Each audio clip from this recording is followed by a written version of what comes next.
economía. ¿Tiene que algo que ver, profesor? ¿Tiene algo que ver? Yo el otro día me acuerdo que yo estaba en el colegio, salí del colegio, tomé el bus y para irme a mi casa y me di cuenta que no tenía pasaje. No había dinero, profesor.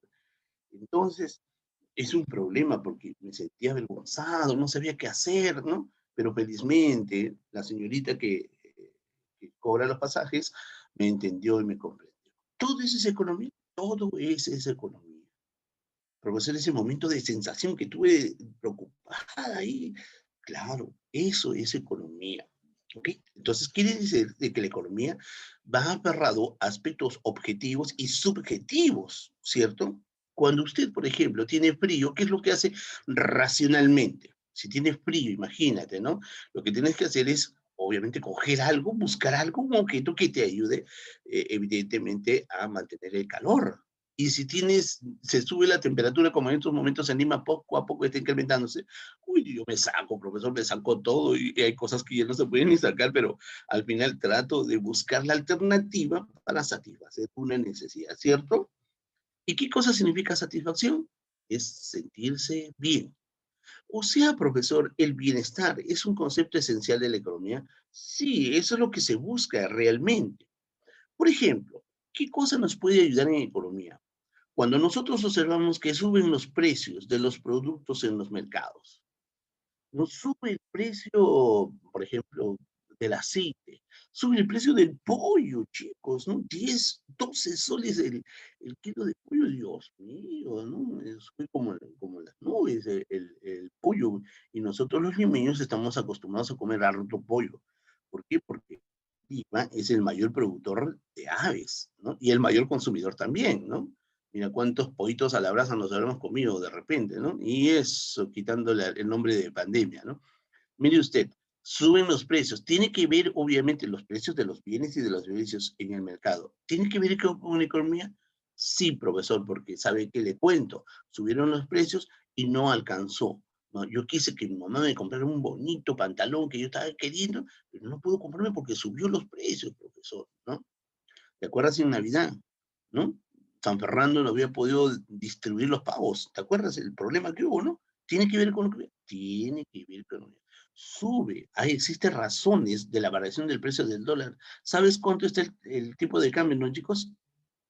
3,62, 60,62. ¿Puede seguir subiendo? Sí, pero es contraproducente. Atenta contra la economía. Entonces tiene que haber una actitud, una acción de alguien para que evite que siga subiendo. ¿Y quién es ese alguien? El Banco Central de Reserva, ¿cierto? Ya obviamente entraremos en esos detalles. Entonces, el, el incremento del dólar tiene impacto en el comercio, en nuestra vida cotidiana, sí, sí. Algunos pueden decir, no, a mí no me interesa consumir el dólar, no, yo no uso el dólar. Sí, pero obviamente las economías están dolarizadas y obviamente nosotros tenemos un comportamiento microeconómico, ¿cierto? No nos conviene que sube el precio del dólar, por eso tiene que actuar el BCR. La economía tiene que ver con el incremento de precios de los productos básicos de sustento familiar.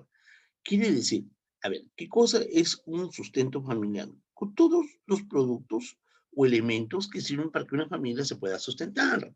Si sube el precio de la electricidad, sube el precio de la luz, del agua, del colegio, de la salud, del aceite, del arroz, si suben todos los precios en el mismo sentido, eso es el problema de la inflación. ¿Se dan cuenta? De acuerdo que la SUNAT hace algunos días dijo que va a fiscalizar a través del decreto que le había determinado los depósitos y los ingresos a las personas que tienen más de 10,000 soles.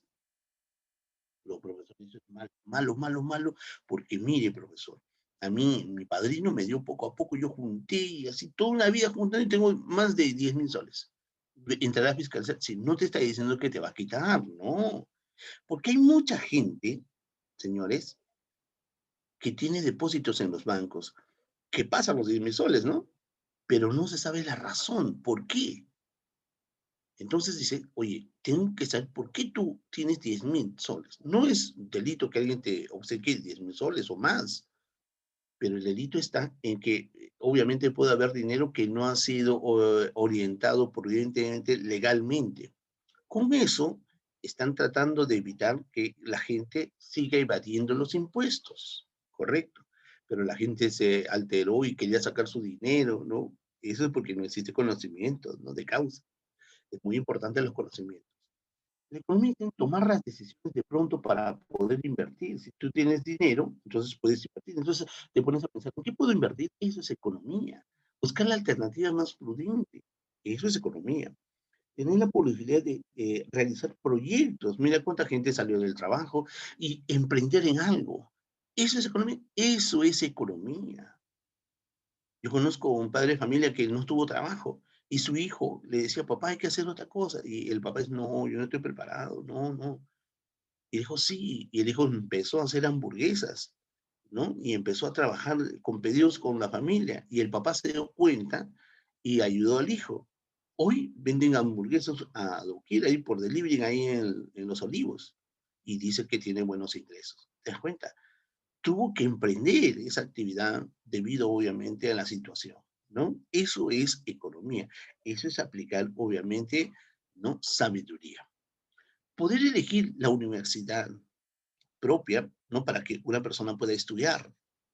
Imagínense usted, ¿no? En estas condiciones es un poco difícil de repente ir a la universidad particular, ¿no? Porque los costos son altos. Y entonces yo elijo la Universidad Nacional, pero tengo que prepararme más. Entonces, obviamente es muy importante tener conocimiento de la realidad, ¿no? Yo tengo un alumno que quiere ir a estudiar a una universidad extranjera, pero ¿y cómo hace para hacer los pagos, cubrir los costos? Un poco difícil, ¿no? Entonces tenemos que marcar el concepto dentro de una realidad para poder obviamente afrontar y obtener lo que queremos, ¿no? Estudiar en la universidad cuando el ocio es más atractivo. Uy, Dios mío, el ocio, ¿no te decía? ¿No? ¿Quién no quisiera ir a la playa ahorita, ¿no? En lugar de ir a estudiar, ¿no? Eso está bien, pero mal para los propósitos esenciales de proyectos, ¿cierto? Esto se llama costo de oportunidad. Te sacrificas, no voy a la playa, no voy a hacer el deporte, no voy a hacer otras series que me gustan porque quiero incrementar mis conocimientos. O sea, el costo de oportunidad es el sacrificio. ¿Cuántos chicos que se preparan dicen, no, oye, te invito a la fiesta, te invito a tal? Y él dice, no, no, está bien, me invitaron, son mis amigos, gracias por tenerme presente, pero yo tengo que prepararme. Y se prepara conscientemente y estudia y se sacrifica y ingresa a la universidad. Ya cuando ingresa a la universidad es otra cosa, ya cumplió su primer propósito. Por lo tanto, tiene la opción de poder ir en muchas fiestas más que se van a presentar. Existen muchas alternativas. Pero primero hubo, obviamente, el sacrificio, ¿no? Eso se llama costo de oportunidad. La economía está presente en el propósito más sencillo de comerse un helado o tomar una gaseosa, ¿no? O cuando nosotros nos vamos a nuestros mercados informales, quieres comprar una computadora y ves en el centro comercial, por ejemplo, ¿no? Ir a Oca, la computadora con tantas características, 5.000, uy, no me alcanza, eso no, no, no puedo comprar. Pero te vas a otro tipo de mercados y te dicen lo mismo, pero te dejan la mitad de precio, probablemente, ¿no? Y sí, eso lo encontramos en nuestro mercado, ¿no? Precios diferenciados, pero tú no sabes el lugar de procedencia. Probablemente pueda ser un mercado informal, no te dan boleta, y eso aduce a que al final uno pueda tener problemas, ¿no? Probablemente no son un producto y luego te engañaron, ¿no? Bueno, eso es economía. En el simple hecho, en cosas mínimas, el hecho de tomar desayuno es economía, ¿cierto? El hecho de invertir, ganarse la lotería, eso es economía. El hecho de viajar, eso es economía. La economía está presente en cada momento de nuestra vida, en los momentos cotidianos que tiene el hombre. ¿Y qué cosa busca la economía? Es lograr una satisfacción, ¿no? Muy bien. ¿Usted ha visto a los chicos de estos realities?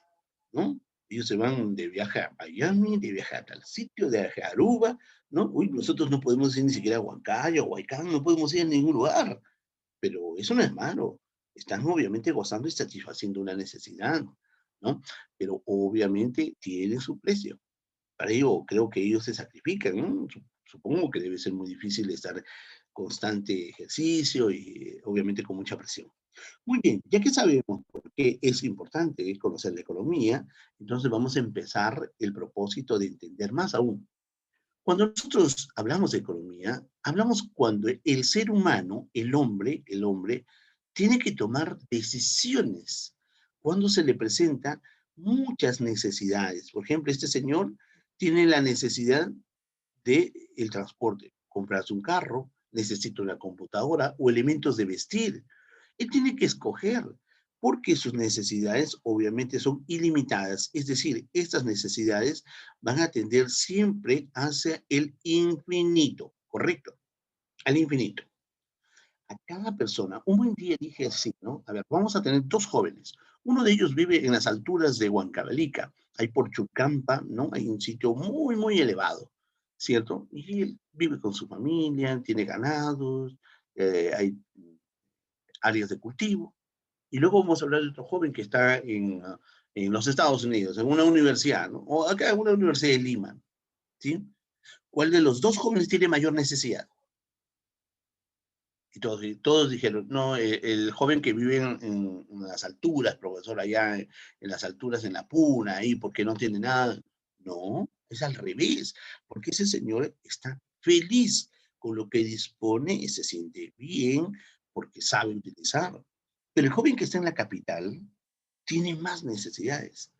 Cuanto más el hombre tenga la opción de poder satisfacer su necesidad, van a abrirse más opciones de necesidad. O sea, una necesidad invita a otra, invita a otra. Por ejemplo, ¿no?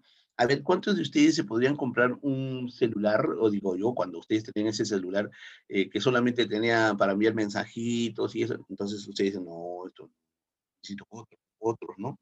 Y cada vez más, no, no, necesito otro, este ya no, este es 3G, no, ahora es 5G, ¿no? Quinta generación, ¿no? No, no, no necesito de octava generación, ¿no? Y van buscando, no, yo no quiero una cámara, yo quiero de 5 cámaras, no, yo quiero de 20 cámaras, ¿cierto? Su necesidad va incrementándose. Eso es lo que es, obviamente, el ser humano. Pero para tal efecto, el hombre tomará decisiones.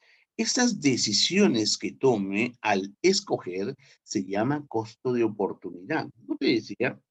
El hombre quiere ir a la playa, el hombre quiere ir a jugar fútbol, el hombre quiere ir a tener un paseo por ahí, pero él tomará, obviamente, una decisión sabia de acuerdo a su disposición y él podrá elegir una de ellas. Eso se llama costo de oportunidad. ¿Y qué es en concreto el costo de oportunidad que tiene el hombre? Es el sacrificio, el dejar de producir o consumir un determinado bien para aumentar la producción o el consumo de otro bien, ¿correcto? ¿No? Ya te decía, ¿no? Dejas de hacer deporte porque te estás interesado en hacer, obviamente, prepararte y estudiar. Ese es el costo de oportunidad. Estás dejando lo que más te gusta para incrementar tus conocimientos, ¿no? Y proyectar en el objetivo de poder de repente rendir un examen o impulsar la solidez de tu proyecto de vida, ¿cierto? Muy bien, eso es la intención de la economía. Por lo tanto, es establecer un propósito.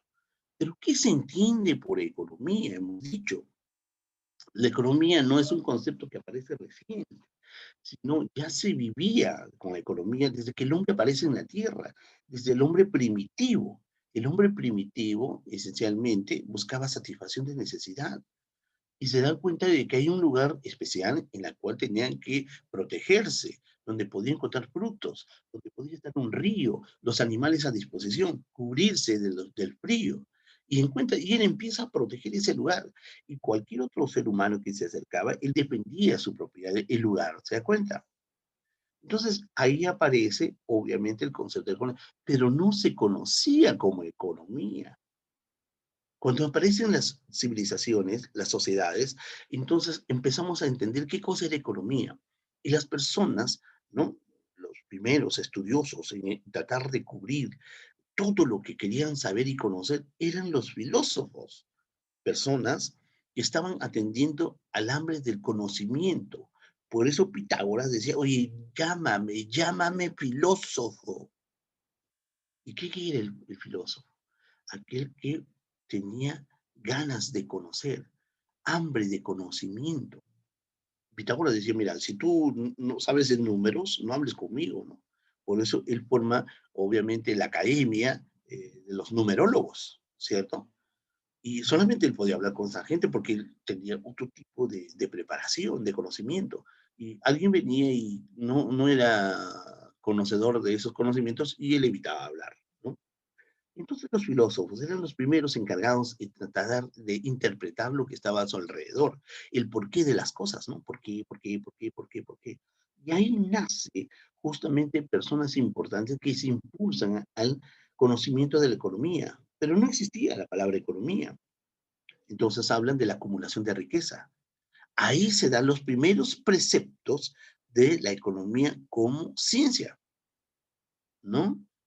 Entonces, quiere decir que a lo largo de los años hay una evolución en el pensamiento y en el concepto de la economía. Mira, la economía es una ciencia social que estudia la asignación óptima de los recursos escasos entre fines alternativos. Pero ese es un concepto netamente moderno. La concepción antigua, ¿no? A inicio, obviamente, de estos personajes que se impulsaron, tenían que dar una razón a la etimología de las palabras. Entonces, ¿qué cosa es la etimología? La raíz. Eco, ¿no? Oikos. Nomía, nomos. ¿Y qué significaba? Estas son dos voces griegas, ¿cierto?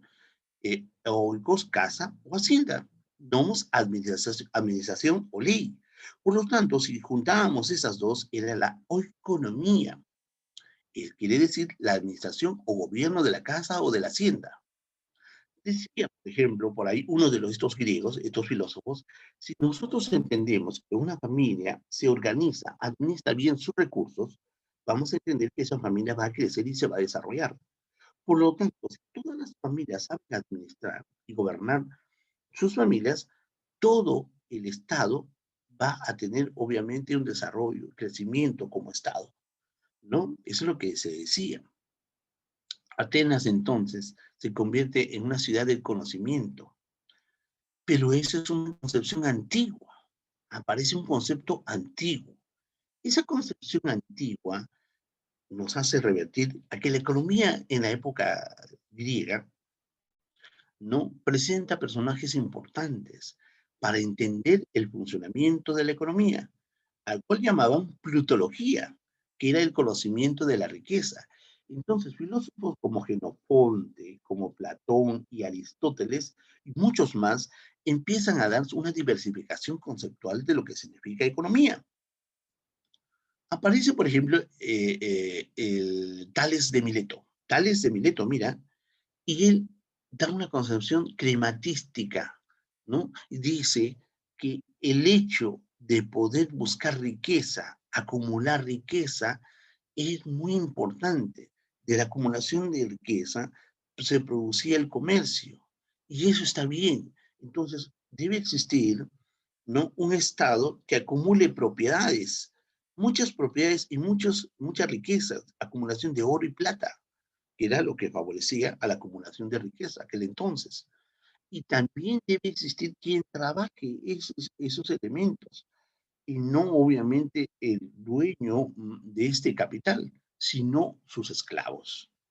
Los esclavos eran fundamental para los señores que tenían la riqueza, porque gracias a ellos se podía obviamente incrementar la riqueza que tenían estos, ¿no? Entonces, el concepto quematístico era netamente a la acumulación de riqueza y propiedades y oro y plata, ¿cierto? Entonces, Xenofonte, como decíamos, también otro personaje importante, un filósofo que lo conocían como el económico, hace un estudio importante sobre la división del trabajo. Dice, hay personas que deben tener una especialización, ¿no? Específica hacia algo y aprovechar ese rendimiento. Entonces, cuando el Estado tiene personas identificadas en actividades distintas, como por ejemplo la agricultura, el comercio, ¿no? La persona que hace las joyas, entonces va a tener una mejor acumulación y aprovechamiento de los esfuerzos y de la riqueza. Bueno, mira, un concepto netamente precapitalista. La agricultura era importante, era la más rentable de todas, la agricultura. Pero ¿quién trabajaba en la agricultura? Personas, y estas personas eran considerados esclavos. Y es obviamente una concesión divina que existiera esclavos para que trabajen en la tierra. Eso es la ley de la naturaleza, decían estos filósofos, ¿no? Aparece Platón. Entonces, él dice, como obviamente los estados tienen que acumular riqueza, tiene que existir una política del Estado. Entonces, el Estado debe planificar el bienestar óptimo de todos, ¿no? Por eso es que buscaba el aprovechamiento de estas habilidades de las personas para que induzca en el trabajo específico. De tal manera de que si existe esclavos, es lo que tiene que tener un Estado, un grupo de esclavos y un grupo aristocrático que impulse al crecimiento, obviamente, del reinado, ¿cierto? Entonces, este grupo aristocrático era la clase superior, la que impulsaba, la que administraba la riqueza. Y la clase inferior, que eran los esclavos, eran muy importantes también, porque gracias a su esfuerzo, evidentemente esta persona aristocrática podía tener más. Y el esclavo era una suerte natural, porque gracias a este señor que acumulaba riqueza, podría vivir y sobrevivir, ¿cierto? ¿Qué tal pensamiento, no? Pero luego aparece Aristóteles. Tú sabes que esto es un pensador más grande, considerado el padre de la economía antigua. Escribe obras importantes como la filosofía, ¿no? La metafísica, la lógica, la ética, ¿cierto? La filosofía política, ¿no? Y entonces, la estética, ¿no? Entonces, Aristóteles sintetiza y organiza mejor los conceptos y ya empieza a estipular una ciencia o doctrina. Mira, ¿de dónde aparece la concepción de la ciencia? Correcto. Entonces, los filósofos impulsan a este propósito, ¿no? De tal manera que la economía permitía una mejor administración de la hacienda. Entonces, el Estado debe aplicar cierta política, o sea, ciertos principios para poder administrar la riqueza. Es muy importante, ¿no? Y además, la concepción climatística, decía Aristóteles, era simplemente una conducta inmoral porque permitía acumulación de riqueza. El usurero, ¿no? No debería estar porque acumula riqueza no productiva. Entonces, Aristóteles anuncia que es muy importante la propiedad privada y que de alguna manera el Estado debe favorecer protegiendo a los aristócratas, porque obviamente impulsaban el desarrollo del Estado, ¿cierto? Pero esa es una concepción muy antigua, ¿cierto? Mira, esta concepción permite entonces estipular dos conceptos importantes de la economía, en el ámbito ortodoxo o antiguo y en el precepto moderno o contemporáneo. Por lo tanto, la economía, la concepción ortodoxa antigua, presenta a Aristóteles como el padre de la economía antigua. Y él básicamente nos anuncia que obviamente la economía va a pretender administrar mejor los recursos para poder hacer que la hacienda pueda crecer, el Estado pueda crecer, ¿cierto? Él nace en Macedonia y sus impulsos importantes es justamente un filósofo de muy renombrada opción porque escribe obras muy importantes como la política, la estética, la belleza, ¿no? La retórica, la ética, pero concepción antigua, el padre de la economía antigua o de la ortodoxa. Aparece la concepción contemporánea o científica o moderna, con obviamente uno de los famosos, ¿no? Eh, impresionantes de la economía, como estamos hablando de Adam Smith Jr. Douglas. ¿No? Mira, a los 14 años él ingresa a la universidad. Él nace en Escocia, en el Reino Unido, ¿no? Hoy actualmente Inglaterra, ¿cierto? Y escribe muchas obras, pero una de las obras más famosas que escribe es, escúchame bien, nosotros lo conocemos con La riqueza de las naciones, pero el nombre adecuado y correcto es una investigación sobre la naturaleza y la causa de la riqueza de las naciones. Volvamos a repetir, la obra más importante de Adam Smith, considerado el padre de la economía moderna, es una investigación sobre la naturaleza y la causa de la riqueza de las naciones. ¿Correcto? Luego existen otras obras como la teoría de la mano invisible, las lecciones de jurisprudencia, etcétera, etcétera, etcétera. Pero Adam Smith era economista, era filósofo. Entonces, él escribe una de sus primeras obras. La primera obra que escribe Adam Smith es teoría de los sentimientos morales. Teoría de los sentimientos morales. No creo que, disculpe usted que diga esto, pero creo que muchos de nuestros futuros congresistas deben leer esto, ¿no? Bueno, sin duda, es muy importante entonces conocer a los dos manifiestos más importantes de la economía ortodoxa o antigua o moderna y contemporánea. Adam Smith, ¿ok? Bueno, el detalle esencial es entender qué cosa es la economía realmente. La economía se presenta en dos aspectos importantes y hace frente a dos propósitos, a las necesidades. ¿Qué es una necesidad? ¿Qué es una necesidad? Una necesidad es una falta, es una carencia, es una angustia que se le presenta al ser humano cotidianamente. Todos los días de su vida se van a presentar y se presentan una y otra y otra y otra. Cuanto más desarrollado esté, se va a presentar aún más y más y más, ¿cierto? Por lo tanto, las necesidades para el ser humano se van a presentar en forma infinita. Quiere decir que son ilimitadas, correcto, ilimitadas. Siempre va a existir más y más y más ilimitadas. ¿Te acuerdas tú cuando te expliqué sobre este joven que vive en provincia y el joven que vive en una ciudad moderna? Quien necesita más es el joven que vive en la ciudad moderna, ¿no? Porque el joven que vive en provincia se ajusta a sus recursos y administra bien sus recursos. No le falta nada, vive feliz, ¿no? ¿Cuántos hijos tienes? Tengo 12 hijos. ¿12 hijos tienes? Pero en la ciudad tener 12 hijos es una crueldad, ¿cierto?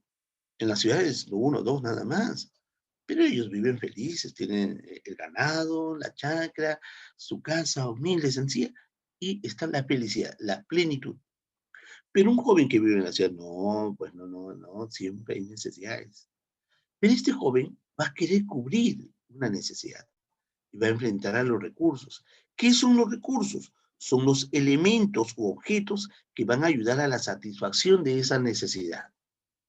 Pero esos también son producidos por el ser humano. Esto es obviamente lo que se conoce como la producción de los diferentes bienes y servicios, ¿cierto? Los bienes y los servicios que el hombre produce son evidentemente con el propósito de poder satisfacer las necesidades que tiene. Pero la producción que tiene el hombre no son igual a lo infinito. Por lo tanto, los recursos no son ilimitados, son obviamente recursos o elementos limitados, ¿cierto? Entonces acá nace el problema, pues, ¿no? ¿Cierto? ¿Te das cuenta que hay un desbalance? Mira, ve, si realmente, escuche usted, por favor, si el ser humano podría producir tantos elementos para igualar a lo infinito, entonces no habría problema, no habría desequilibrio. Y si no hay problema, no hay escasez. Y si no hay escasez, no hay economía. La única razón para que no existe economía es que los recursos sean iguales a las necesidades. Y eso nunca puede ser. ¿Por qué? Porque nadie puede igualar el infinito, pues obviamente, ¿cierto? Entonces, mientras existan necesidades, el hombre nunca va a poder lograr a producir tan igual que las necesidades infinitamente. Estos objetos son limitados. Entonces ahí se produce el desbalance. Mientras que los recursos avanzan más, y las necesidades avanzan hacia el infinito, los recursos van poco a poco. Eso es un problema netamente económico, no es un problema, no es un problema religioso, amoroso, no es un problema económico.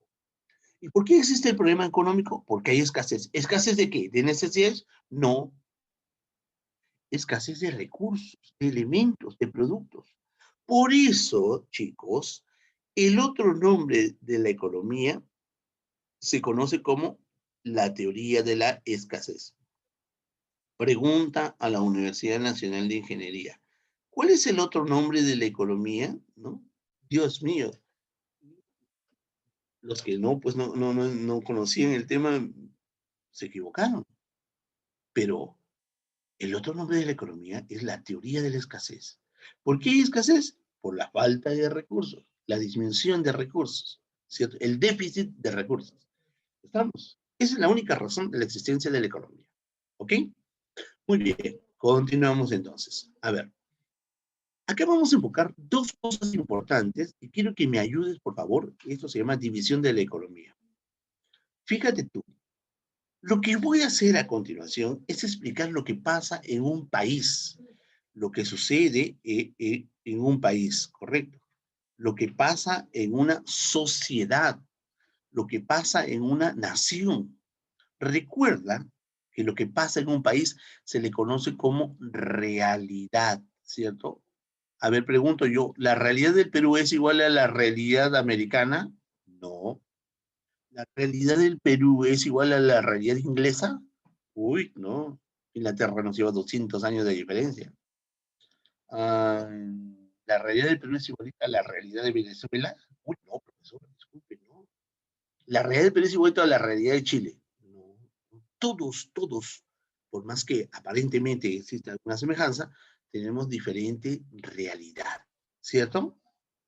¿Qué se puede presentar en un país? Cualesquiera, ¿qué se puede presentar? Se puede presentar problemas económicos. Fíjese usted, por favor, incremento de los precios de los productos. Sí, sí, muchas veces ha ocurrido en nuestro país, profesor, suben los precios, suben y nadie dice nada, hay que pagar nada más, ¿no? Disminución del consumo, claro, suben los precios, no hay con qué comprar, pues, ¿no? Ya nadie quiere comprar ya, ¿no? Entonces, como no pueden comprar, las empresas ya no producen más, disminuyen la producción, ¿no? Si disminuye la producción, la empresa ya no puede producir, no necesita al trabajador, lo tiene que despedir. Entonces, no hay empleo. Si no hay empleo, la empresa no tiene razón para seguir ahí. Entonces, tiene que cerrar las empresas. Eso se llama recesión. Esos son problemas económicos, hechos económicos, acontecimientos económicos. Si la persona no tiene trabajo, va a pedirse crédito a los bancos y el banco nunca le va a prestar, ¿no? Si no, el pobre disculpe, usted no trabaja, ¿cómo le va a prestar? Disminuye el crédito. Suben las tasas de interés, se elevan las tasas de interés. Obviamente hay pobreza, hay miseria, hay malestar, un malestar netamente social. Y puede existir más y más, obviamente, problemas o hechos en un país. El Perú, por ejemplo, ha pasado por todo esto y sigue pasando y más, una lista tremenda, ¿no? Entonces, eso es lo que enfrenta una economía, una realidad, un país, una nación, una sociedad. Estos problemas o hechos económicos, ¿ya? Hechos, acontecimientos económicos. Entonces, la economía tiene estos hechos. Ahora la economía se va a dividir en dos. Mira, por un lado está la economía positiva, ¿correcto? Positiva. Ah, ya, profesor. Y por el otro lado está, ¿qué cosa? La economía normativa. ¿Ok? Ahora voy a empezar a explicar cada uno de ellos. Atentos, por favor. La economía positiva, ¿correcto? Ve los hechos, observa y los estudia. Los dos, la economía positiva y la economía normativa, estudian los problemas que están ocurriendo en la sociedad. Pero la economía positiva los estudia tal como es, tal como se da, en el momento presente, de la manera, de forma, de forma real, de forma objetiva, de forma real, ¿correcto? Muy bien, de forma objetiva y real. Está observando el incremento, la disminución, el desempleo, la subida de precios, la alta tasa, está viendo lo que está ocurriendo, es decir, está observando, ¿correcto? Ahí está observando la economía positiva, observa lo que está pasando, obviamente, en una sociedad, ¿ok? Ahora, una vez observada, se va a dividir en dos, en economía descriptiva y en teoría económica. La teoría descriptiva, su nombre mismo dice, describir, correcto. Pero ¿qué cosa describe? Los hechos y acontecimientos, correcto. Eso quiere decir, cuantifica los hechos y acontecimientos de la realidad. O sea, coloca en números, correcto, en números. ¿Cuántos desempleados, cuántas empresas cerraron? ¿Cuántos obreros no tienen trabajo? ¿Cuánto subió la tasa de interés? ¿No? ¿Cuántos productos subieron de precio? ¿Se acuerdan? Son números. Esos números se llaman cuantificación. ¿Y para qué sirven esos números, profesor? Para analizar. estos datos van a analizarse. De tal manera de que la economía descriptiva es muy importante porque van a hacer que estos hechos de la realidad se conviertan en números. Profesor, ¿y para qué sirven los números? Sirve para que se analice. Una vez que se analice, van a ayudar a la teoría económica, que es la otra división de la economía positiva. Hemos dicho que la economía positiva se divide en economía descriptiva y teoría económica. Entonces, estos números ayudan a analizar, ¿correcto? Pero, profesor, ¿cómo se hace? La economía descriptiva, ¿cómo lo hacen números, no? Lo hace a través de estadísticas, lo hace a través de encuestas, entrevistas. Y en el Perú, las instituciones encargadas de poder hacer la economía descriptiva es el Instituto Nacional de Estadística e Informática y también el Banco Central de Reserva del Perú, ¿cierto? El BCR. Ellos hacen estos estudios de cuantificación, encuestas, entrevistas, cuadros, ¿no? ¿Para qué? Para poner estos datos en números. ¿Y qué hacen con esos números? Les van a ayudar a analizar, pues, analizan estos datos. Y estos datos van a servir para que la teoría económica lo clasifique. ¿Y en qué lo va a clasificar el profesor? Lo clasifica en microeconomía o en macroeconomía, dependiendo.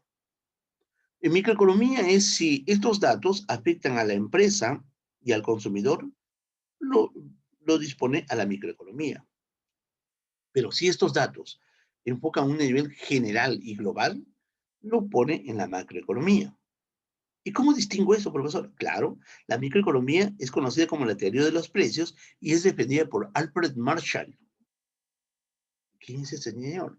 Es un señor, economista, un ilustre economista, es británico, ¿no? Nacido en Inglaterra, ¿no? Estudiado en la Universidad de Cambridge, una de las mejores universidades del planeta. La macroeconomía se conoce como la teoría de los valores agregados, defendido por John Maynard Keynes. También es británico, estudiado también en la escuela de Cambridge, nacido en la ciudad de Cambridge, ¿no? Y obviamente es muy importante. Vamos a conocer de ello. Pero, profesor, un momentito. Con el hecho de observar que hace la economía positiva, los hechos y acontecimientos de la sociedad, con el hecho de poner en números, analizarlos, clasificarlos, no se han resuelto los problemas, profesor. No, de ninguna manera. No se ha podido resolver los problemas. Muy bien. Y si no se ha podido resolver los problemas, profesor, ¿quién resuelve los problemas? La otra parte de la economía, que es la economía normativa. Y acá está la economía normativa, ¿viste? Entonces, ella también estudia tal como la economía positiva. La economía positiva estudia los hechos tal como es. La economía normativa estudia los hechos tal como debería ser. O sea, es de una forma ideal, subjetiva. La positiva es objetiva, le da valor. Esta es subjetiva, o sea, va a pensar en una posible solución. Y esta posible solución a los problemas que acoge a una sociedad, a un país, lo va a determinar el Estado. ¿Y qué hace el Estado, profesor? ¿Cómo busca la solución?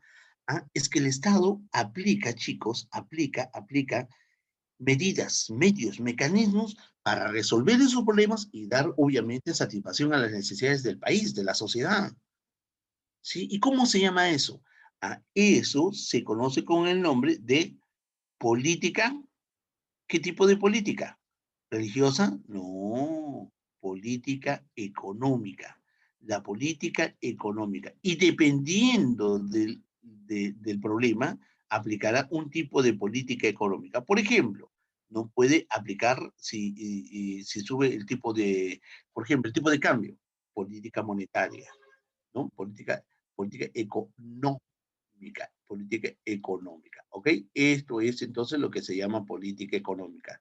La política económica es el conjunto de medios, mecanismos que ayudan, obviamente, que aplica el Estado para poder satisfacer las necesidades, resolver los problemas y satisfacer las necesidades de la sociedad. Dependiendo del problema, aplicará política monetaria, política de comercio exterior, política de salud, política fiscal, política tributaria, política de educación. A ver, si en los colegios se ha establecido la educación virtual, ¿qué tipo de política es?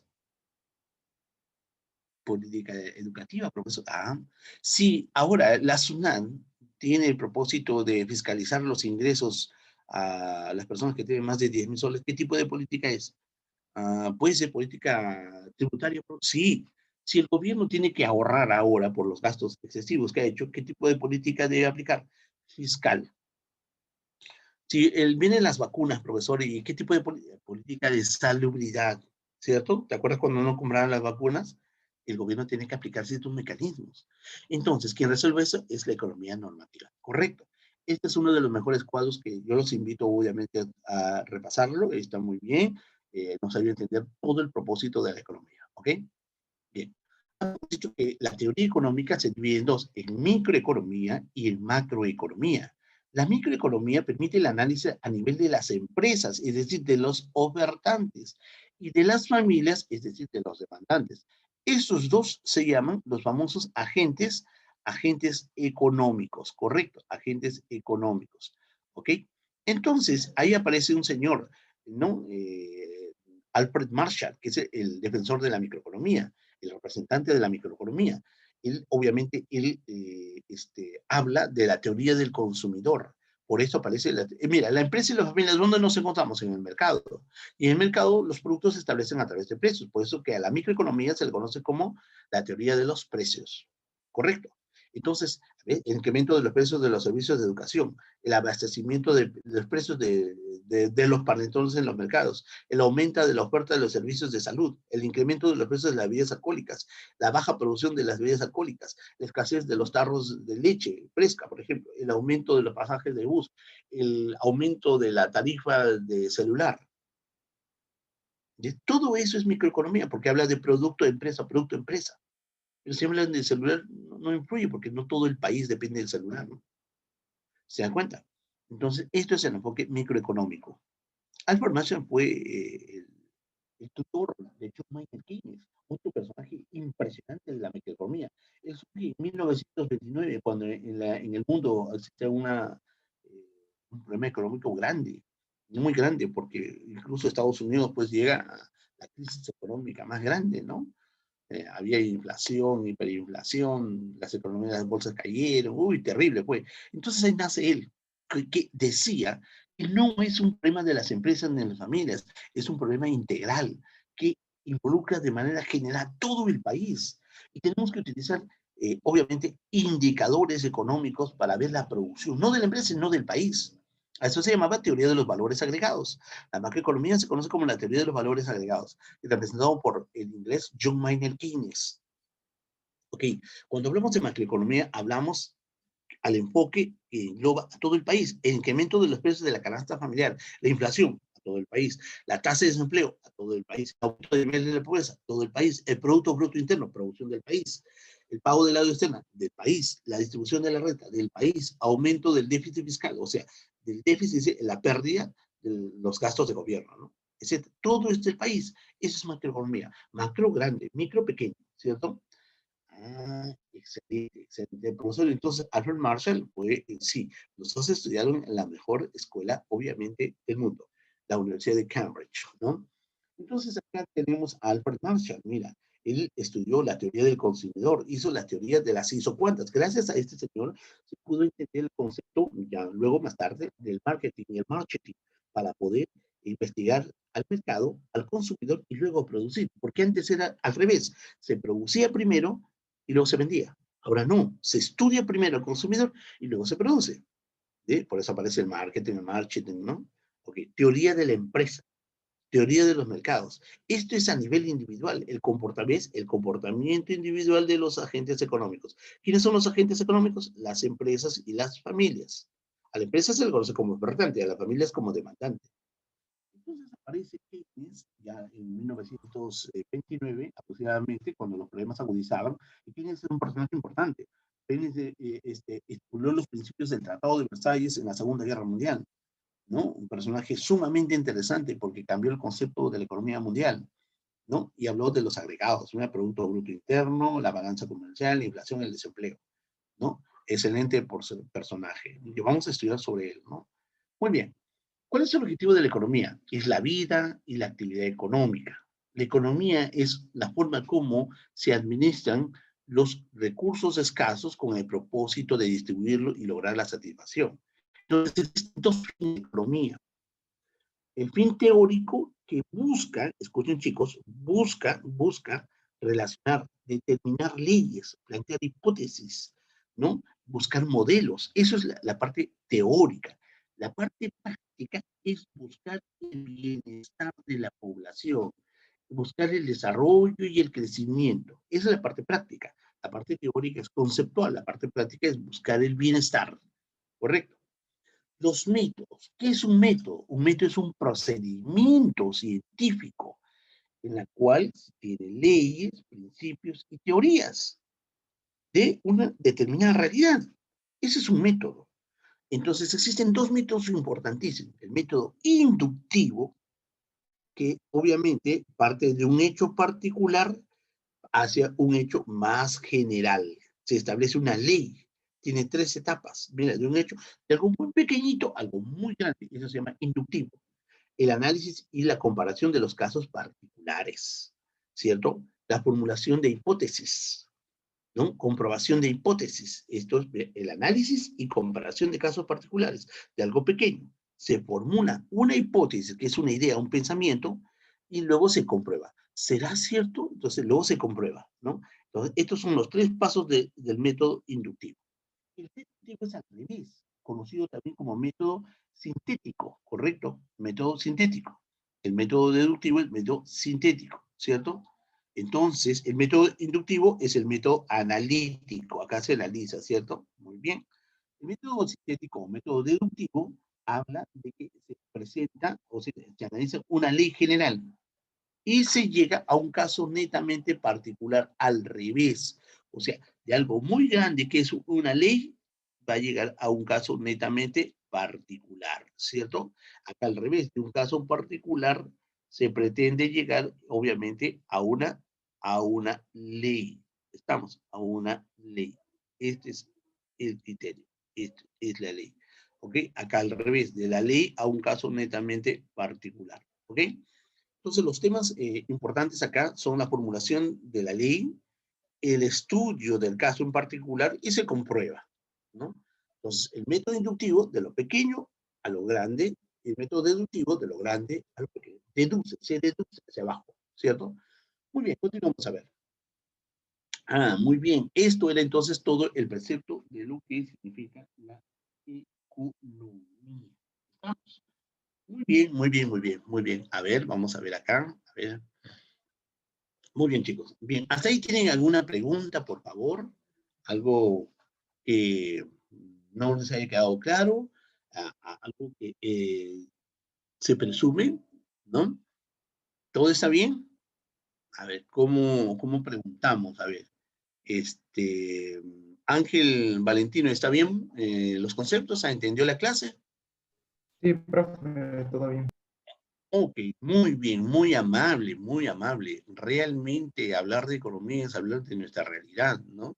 Y hay muchos aspectos importantes el hecho de poder hablar de economía. Lo que estamos haciendo en estos momentos es acentuar los preceptos esenciales de la economía. Poco a poco vamos a hablar más, y estoy muy seguro que usted va a salir muy satisfecho en cuanto al conocimiento. Ahí seguramente la MIS les va a enviar las diapositivas, los materiales para poder trabajar oportunamente, ¿cierto? Muy bien. Oiga, ¿y qué les parece entonces si ahorita nos pasamos a revisar? Tenemos una práctica, ¿no? Ahí hay preguntas, las dirigidas, ¿cierto? ¿No? ¿Sí? Todos tienen eso, ¿cierto? ¿No? A ver, vamos a ver. Yo creo que tengo por acá. Vamos a ver. Sí, creo que este es el material. Veamos. Muy bien, esto es. ¿Lo están observando, chicos? Sí, ¿no? Bien, bien. ¿Sí? Ok, a ver. No me contestan, no sé, a ver. Aquí hay una respuesta. Ok, gracias, Trujillo, muy amable, muy gentil. A ver, entonces vamos a hacer eso, ¿ya? Vamos a responder, a ver, cuál es el concepto esencial. Todos tenemos esto, ¿no? Uy, ¿qué pasó acá? Se me pasó, se me pasó. Aquí es. Ahí está. Muy bien, a ver, vamos a empezar. Entonces, usted me va a ayudar, ¿cierto? Usted me va a ayudar. A ver, dice, teoría económica, es el concepto. Me van a responder, por favor. Dice, perdón, la microeconomía. Ah, ya, hay que buscar la respuesta. La microeconomía, ¿estudia los problemas económicos a nivel global? ¿Verdadero o falso? Profesor, usted habló de micro, empresa y familia. No, no, eso no, profesor. Ah, ya, ya. ¿Estudia los problemas económicos a nivel del conjunto de empresas? ¿Estudia los problemas económicos a nivel del conjunto de empresas? El conjunto de empresas, chicos, es la industria. Y la industria es a nivel nacional. Por lo tanto, es un enfoque netamente macroeconómico. ¿Se da cuenta? ¿No? Ahí al costadito usted puede anotar algunos detalles de repente, ¿no? A ver, la microeconomía estudia la inflación, el Producto Nacional Bruto, el desempleo, la balanza de pagos e impuestos. No, esos son obviamente enfoques de la macroeconomía. Esto se llama indicadores macroeconómicos. No. La microeconomía estudia los problemas económicos a nivel de los agentes económicos, profesor, disculpe, los agentes económicos, usted me dijo que son las empresas y las familias el ofertante y el demandante. Ah, ya, de carácter individual. Sí, esto es entonces la respuesta, ¿cierto? Entonces marcamos esto, la respuesta, ¿no? La letra D, ¿ok? Ahí va, ¿no? Ahí está. Todo, ¿no? Todo, todo, muy bien. ¿Sí? ¿Estamos? La respuesta D. Muy bien, a ver, vamos al siguiente punto. El crecimiento y el desempleo son problemas económicos, claro, y son estudiados por. Ahora, crecimiento. ¿De quién está hablando? ¿Crecimiento de quién? ¿De Pablito, Juanito, Carlito? ¿De quién está hablando? Y el desempleo. Ah, está hablando a nivel global, profesor. Sí, es a nivel global. Por lo tanto, la respuesta es la la macroeconomía, ¿cierto? La macroeconomía. Muy bien, ahí está. ¿Sí? Perfecto. Continuamos. A ver. 3. Dice así. Es la aplicación de los principios teóricos de la economía. Mira, es la aplicación de los principios teóricos de la economía con la finalidad de señalar las medidas más adecuadas para lograr el bienestar social. Ahora, ¿quién aplica los principios teóricos de la economía con la finalidad de señalar las medidas adecuadas para lograr el bienestar? Miren ustedes, ¿quién busca la solución de los problemas en un determinado país, de los hechos y acontecimientos económicos en un país? ¿Quién busca la solución a estos problemas? Dar bienestar. ¿La economía positiva o economía normativa? Profesor, la economía normativa. Y eso lo hace el profesor a través del Estado, ¿no? Sí, el Estado es el que aplica todos los lineamientos, mecanismos, tal como el problema de las vacunas. ¿Se acuerdan ustedes, chicos, cuando no firmaron el contrato, la gente quería este, y hacer un atentado contra el presidente, ¿no? Porque no habían firmado nada en las vacunas. Ahora él dispuso de una disposición, dio la solución, aplicó una medida de política de salubridad, dijo, ya compramos 38 millones. ¿No? Es una forma de dar solución. Por lo tanto, la respuesta sería ¿la qué? La política económica. Esos medios es justamente los medios, mecanismos que utiliza el Estado para satisfacer las necesidades de la población, bienestar social, es la política económica, ¿cierto? Muy bien, profesor, ¿no? Y profesor, ya habla tanta gente que no perdió su trabajo. El Estado tiene que aplicar pues, una nueva política de repente de producción, ¿no? De incentivación empresarial. ¿Para qué? Para que las empresas se reviertan y empiezan a crecer, ¿no? Muy bien, a ver, vamos, 4. ¿Cuál de las siguientes alternativas corresponde al estudio de la microeconomía? A ver, a ver, a ver, a ver. ¿Cuál es? Producto Bruto Interno. Profesor, Producto Bruto es macroeconómico. Agregados económicos, macroeconómico. Inflación, macroeconómico. Producto Nacional Neto, macroeconómico. Y la microeconomía, profesor, microeconomía. Es la famosa teoría de los precios. ¿Por qué? Porque la microeconomía estudia a los agentes económicos, a las empresas y a las familias. Las empresas son productores, las familias son consumidores. y el ofertante y el demandante se encuentran en el mercado. Y en el mercado los productos se establecen a través del intercambio de los precios, ¿cierto? Los precios, tú te vas al mercado y dices, señora, quisiera por favor 1 kilo de papas. Y le preguntas, ¿y cuál es el precio? ¿No? ¿Viste? Es el valor de cambio. Eso es entonces, en la microeconomía, el otro nombre de la microeconomía es la teoría de los precios. ¿Ok? Muy bien, sigamos. 5. Nombre, verdad o falsedad. Dice así, nombre, verdad o falsedad. A ver, la microeconomía estudia las decisiones de los agentes a nivel particular. Sí, sí, a nivel independiente. Sí, sí, de manera particular. Eso es verdadero. Uy, ¿cuál será? No sé. La macroeconomía es usada comúnmente por los gobiernos para dirigir sus políticas. Claro, claro que sí. Sí, profesor, usted dijo, las políticas económicas, utiliza la macroeconomía. ¿Verdad? Verdadero, verdadero. Ya están, ya estamos ubicándonos ya, ¿no? Ah, que estas dos pueden ser. A ver, 3. La microeconomía surgió con la escuela de Keynes. ¿Es cierto eso? No, Keynes es el profesor de la macroeconomía. O sea, la tercera es falsa. Ya, la tercera es falsa. A ver, la macroeconomía trata de temas como la inflación y el desempleo. Sí, verdadero, ¿no? La microeconomía trata de temas como la teoría de la empresa, teoría del consumidor. Sí. Por lo tanto, ¿cuál sería nuestra respuesta? ¿Cuál es? Ok, creo que es esta, ¿no? La E, ¿no? Muy bien, ahí va, ¿no? Perfecto, perfecto. Muy bien, sigamos a ver. 6, dice así. Según la definición de economía, es correcto afirmar. A ver, ¿qué cosa es correcto afirmar, no? Según la definición de economía. Dice así, ¿no? ¿La economía es una ciencia exacta? No, no es ciencia exacta. Porque ¿te acuerdas que hablamos de que la economía habla de los sentimientos, de las sensaciones? ¿Cierto o no? ¿Ves? Que hace, por ejemplo, un señor, ¿no? Que de repente su novia la dejó y dice, oh, no, me voy, ¿no? ¿Qué hace? No, me voy a tirar al morro solar. Y yo pienso, no, ¿por qué me voy a tirar? Si es muy alto, me puedo caer, me puede doler, ¿no? Entonces dice, no, mejor me voy con mis amigos a pasear. ¿Ves? Toma decisiones diferentes. No es exacta la economía. ¿Es una ciencia natural que interpreta el problema de la escasez? No es una ciencia natural. ¿Es una ciencia social?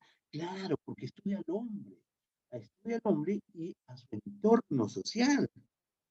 Sí es una ciencia social que se preocupa por la satisfacción de las necesidades primarias y las secundarias y las terciarias.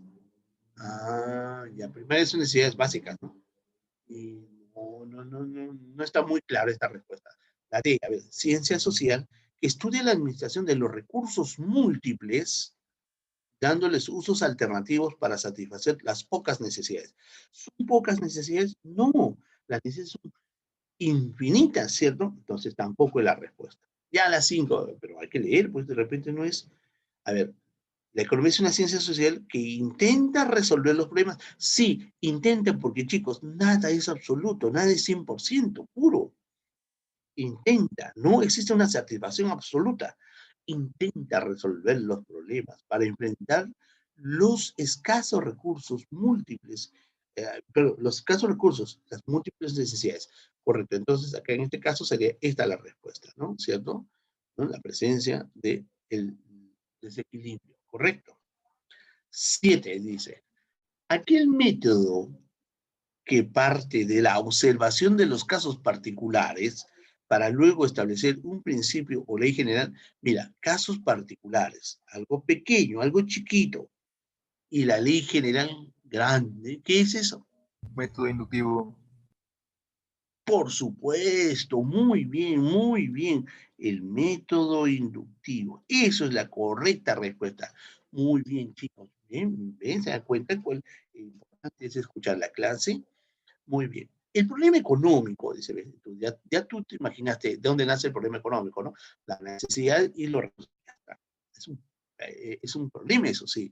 Se sustenta en la dicotomía de dos variables que se contraponen entre sí. Abundancia de recursos. No, no hay abundancia de recursos. Escasez de recursos. Puede ser, puede ser. Insuficiencia de necesidades. Insuficiencia, no, esto no es al contrario, ¿no? Falta de recursos, podría ser. Infinidad de necesidades. Infinidad de necesidades. Podría ser. Falta de recursos, infinidad de necesidades. Insuficiencia de recursos, claro, no son suficientes, ¿ves? Y escasez de necesidades, acá existe, ¿no? Acá podría ser, ¿cierto?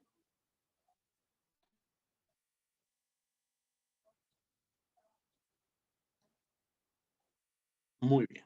A ver, la 9. Dice, toma en cuenta juicios de valor y formula criterios para lograr el bienestar de la sociedad. ¿Cuál cree usted que sería la respuesta? A ver, dice, toma en cuenta juicios de valor y formula criterios para lograr el bienestar de la sociedad. ¿Quién formula criterios? ¿La economía positiva? Profesor, pero si usted vio la economía positiva, observa, mira y nada más. Puede formular, estudia los hechos tal como es, tal como se presentan en el momento presente, en el momento netamente objetivo, real. Dice, toma juicios de valor y busca el bienestar. La economía describe, ¿cierto? Cuantifica, toma datos. La economía política, no. La economía pragmática, no. La economía normativa, ¿cierto, chicos? Es la que trata de buscar el bienestar a través de las múltiples soluciones, ¿cierto? Muy bien, muy bien. Entonces dice, la economía se considera ciencia porque cumple 3 requisitos necesarios para ser considerado como tal, ¿cierto? Bueno, en 1776 se convierte en una ciencia, ¿no? Enfrenta la famosa revolución industrial, que tiene un objetivo, campo de estudio y sus métodos. Claro, un método de estudio. Ya. La respuesta en este caso sería que es un objeto, tiene campo de estudio y tiene métodos. Esto es la esencia fundamental del requisito necesario para ser considerado una ciencia, ¿no? Tiene un objetivo, tiene un campo de estudio y tiene métodos, ¿correcto? A ver, 11. Son fines teóricos de la economía, excepto, ¿te acuerdas fin práctico, fin teórico? ¿No? Son fines teóricos. Teórico de profesor, usted quiere hacer leyes, claro, por supuesto, y lo práctico es buscar el bienestar, ¿sí? Conocimiento de fenómenos económicos, ese es teórico. Mejorar la distribución de la riqueza. Mejorar. Distribución es concepto, pero mejorar es de manera práctica. Por lo tanto, esto, porque mira, formular modelos, elaborar teorías, hacer leyes, esa es la manera teórica. Entonces, mejorar la distribución, en este caso sería así, ¿no? Mejorar la distribución de riquezas es una forma práctica de la economía, ¿cierto? Son fines teóricos, todos son fines teóricos, excepto mejorar la distribución de la riqueza, porque eso es una forma práctica, ¿no? 12, buscar otras alternativas, eso es práctico. 12. El procedimiento de orientación o razonamiento lógico que sigue para descubrir y explicar la verdad, ¿qué es? Bueno, ese es un método. ¿Te acuerdas que hablamos de eso? Ese es un método. Un procedimiento de orientación lógico, racional, para poder explicar la verdad, ¿no? Muy bien, eso es un método. Sigamos a ver. Considerado padre de la ciencia económica, se opuso al mercantilismo que favorecía los monopolios y defendió el mecanismo de la libre competencia. ¿Quién es? Aristóteles no cree. Adam Smith. Adam Smith, el padre de la economía moderna, Adam Smith. Muy bien, muy bien, muy bien. ¿No? Nació en Escocia, ¿no? Muy bien. 14.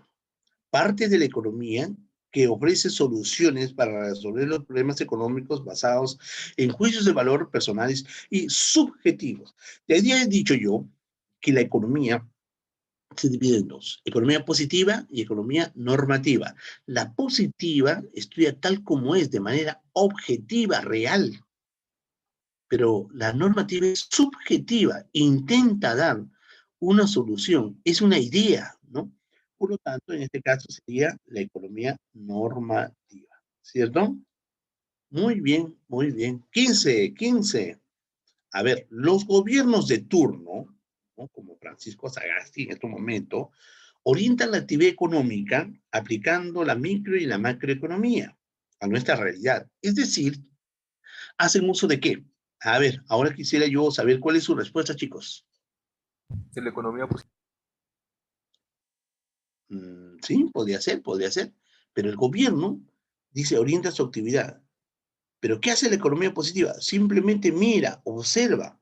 Pero el gobierno no va a observar. El gobierno va a aplicar, ¿correcto? ¿Y qué cosa va a aplicar? Una solución. ¿Ah? ¿Y qué cosa es aplicar? Es aplicar un medio, un mecanismo, ¿no? Una forma para resolver el problema y hacer que la sociedad encuentre el bienestar. ¿Qué cosa es eso? A ver, chicos, vamos, vamos. La economía normativa. Sí, pero acá te dice, los gobiernos de turno orientan la actividad económica aplicando la micro y la macroeconomía a nuestra realidad. Es decir, que hacen uso de qué? El gobierno hace uso de algo. ¿Cuál es? No es la economía positiva. Está dentro de la economía normal, pero específicamente es la política económica, dependiendo, obviamente, ¿no? Por ejemplo, si sube ahorita el dólar, ¿cierto? Sigue subiendo el tipo de cambio, pero eso puede llegar a 4, no puede llegar tanto, porque te dije que hay otros agentes que se van a perjudicar.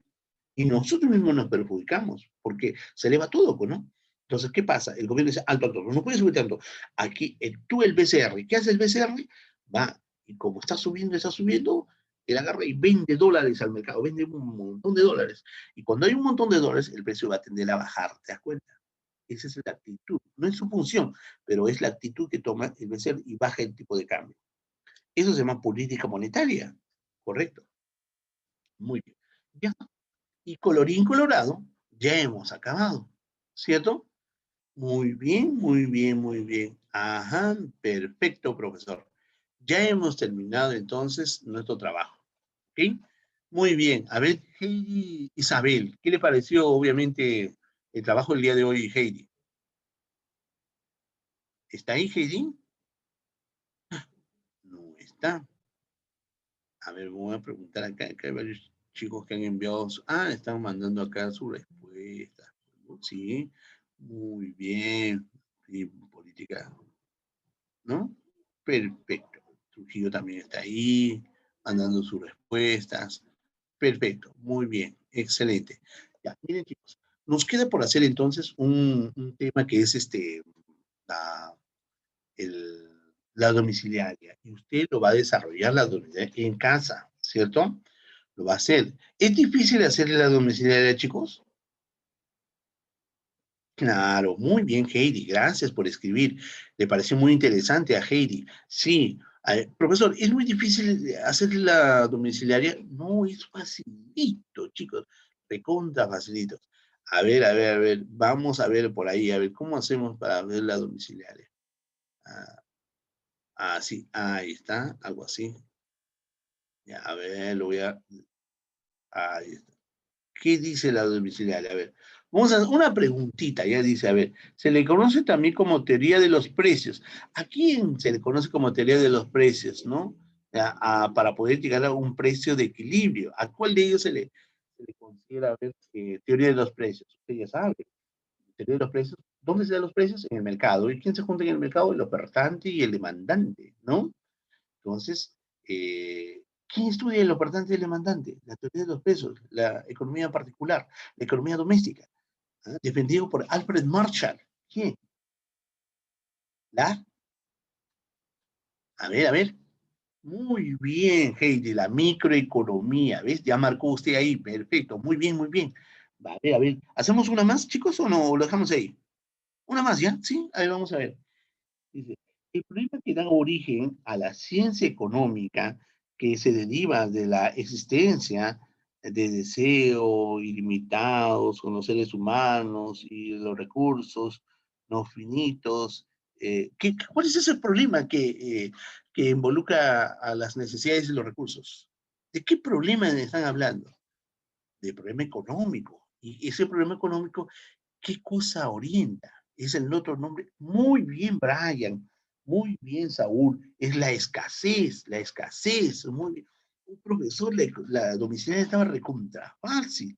Claro que sí, estaba recontra fácil. ¿Cierto? ¿No? ¿Una más? ¿La hacemos una más? ¿Sí? A ver, una más ya. Vamos a ver acá. Yo voy a agrandar el espacio porque no veo nada. Un poquito más, un poquito más. Ya, a ver, dice, de acuerdo a los siguientes fines de la economía, determine teórico y cuáles son prácticos, ¿cierto? Ah, ya, profesora. Formula modelos económicos. Formular modelos. Eso es teórico, ¿cierto? Ya está, ese es teórico, profesor. Perfecto. Buscar el bienestar. Ya te dije, bienestar es práctico, ¿no? Ah, ya. Teórico, práctico, ya está. Teórico. Distribuir equitativamente la riqueza. Distribuir equitativamente la riqueza. Es como mejorar la riqueza. Por lo tanto, ese es práctico. ¿Viste? Conocer los fenómenos. Ese es teórico. Ah, ya, ya, muy bien. Entonces, ¿cuál es la respuesta? ¿Mm? ¿Cuál será la respuesta, chicos? A ver. Ya, sí, muy bien, Saúl, ¿no? Muy bien. Excelente, ¿no? La C, ¿cierto? Bien, a ver. ¿Seguimos o no? O ya usted lo hace esas dos preguntitas que es fácil, ¿no? A ver, vamos a seguir, ¿ya? Mira, esto es a pedido de Valeria. Valeria Espinosa, el profesor, por favor. No puedo irme sin responder esas preguntas, me ha dicho así. A ver, vamos a ver, Valeria. Dice, respecto a la economía positiva, marque lo correcto. ¿Cuál marcarías? ¿Qué hace la economía positiva? Observa, mira, mira, solamente mira, ve, estudia los problemas de la realidad tal como es, de manera en el presente, ¿cierto? Muy bien. ¿Cuál es la respuesta entonces, chicos? Claro, muy bien. ¿No? Lo que debe ser, no. Tú me dices lo que debe ser. Debe es a futuro, ¿cierto, chicos? Entonces, ¿cuál sería? ¿Mm? Muy bien, lo que es de manera presente. Entonces, en este caso, nuestra respuesta será de. Muy bien, ya. Oigan, chicos, la última sí usted la hace, pues, ¿cierto o no? ¿No? ¿Ya alguno lo hizo? A ver, rama de la economía que busca la explicación objetiva del funcionamiento. Objetiva, fácil, ¿no? Te había dicho que una es objetiva, la otra es Economía positiva. subjetiva. Ah, muy bien, muy bien, muy bien, ¿ves? Ya está. Es de sencillo poder hacer todo esto, ¿cierto? Muy bien, a ver, para retirarnos un ratito, vamos, ¿qué les parece un pequeño descanso, no? ¿Cierto? Vamos a tener un pequeño descanso, pero déjame, por favor, darte algunos lineamientos importantes, ¿no? Miren, chicos, les quiero decir una cosita. Uno de los grandes parámetros de la economía es el uso del tiempo, ¿correcto? Muchas veces a nosotros nos han dicho, llega a tiempo al trabajo, llega a tiempo al colegio, o llegar simplemente a tiempo a una cita, ¿no? O si alguien se casa y nos invitan y dice, el matrimonio es a las 7 de la noche y todo el mundo llega a las 8, ¿no? Yo he visto personas que han llegado y la ceremonia ya terminó ya, ¿no? Oiga, y ¿sabe qué? Nosotros los peruanos no usamos muy bien el tiempo. El tiempo es importante. El tiempo es el eslabón de las economías en el mundo. Permítame decirles una cosita nada más. Yo tuve la oportunidad de viajar a Europa, ¿cierto? Tú sabes, uno de los viajes tantos viajes que hago yo, ¿no? Y estuve en Inglaterra, en Londres, ¿ok? Y yo tenía que ir a un punto y tenía que tomar el bus, ¿no? Y yo me fijo el itinerario y veo el itinerario que el bus que yo estaba buscando pasaba a las 8 de la mañana en tal paradero. De donde yo estaba alojado, a ese paradero, estaban como más o menos unos 10 minutos caminando, ¿no? Entonces yo caminaba, y yo soy puntual, súper puntual, ¿cierto? Claro que sí, la hora inglesa, pues chicos. Entonces yo estaba tratando de llegar, ¿no? Y me faltan 2 minutos. Y me faltaban como 3 cuadras más o menos. Fíjate, falta un minuto. Y dice, pero fíjate, ¿no? Es una máquina, es un bus. Puede llegar un minuto antes, un minuto después, o 2 minutos. En total estoy a tiempo, decía yo. Cuando de repente, no sé cómo mira a lo lejos, venía un bus. Y yo miro el reloj. Y, Dios mío, me empecé a preocupar. El carro llegó y yo estaba a una cuadra. Yo pensé que me iba a esperar. Empecé a caminar porque en el paradero no había ni una persona, ¿no? Empecé a caminar y ya estaba como a 2 metros y el carro se fue. Se fue. Y entonces yo miré y estaba perdido, pues en un país que no conozco, y empecé a seguir al carro. Y vi que el carro poco a poco disminuyó la velocidad para que pare, pues, ¿no? Y empecé a correr, creo que corrí 2 cuadras y alcancé al carro y subí. Y ahí no hay cobrador, nada, presenté la tarjeta, subí y cansado, pues, ¿no? ¿No? Y me senté y estaba sudando y cansado. Y había a mi lado un señor, un inglés, y me dijo, ¿de dónde eres? Soy del Perú. Quiero decirte algo. ¿Por qué corres? Es que me iba a dejar el bus. Y él me dijo, un inglés nunca corre. ¿Eh? Sí, un inglés nunca corre ni hace escándalo.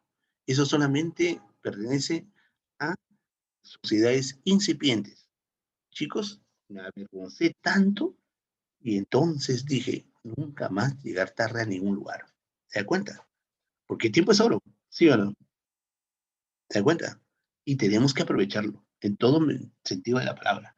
Nunca llegué tarde, ¿no? Jamás llegué tarde a ningún lugar. ¿Correcto? Bueno, ese es un consejo del conejo, ¿ok? Bueno, chicos, para mí ha sido un placer realmente compartir contigo esta mañana algunos datos importantes y espero pronto estar, obviamente, en estos conceptos nuevos de economía y sobre todo los aspectos de actualidad. Vamos a tener un breve descanso porque ustedes se merecen.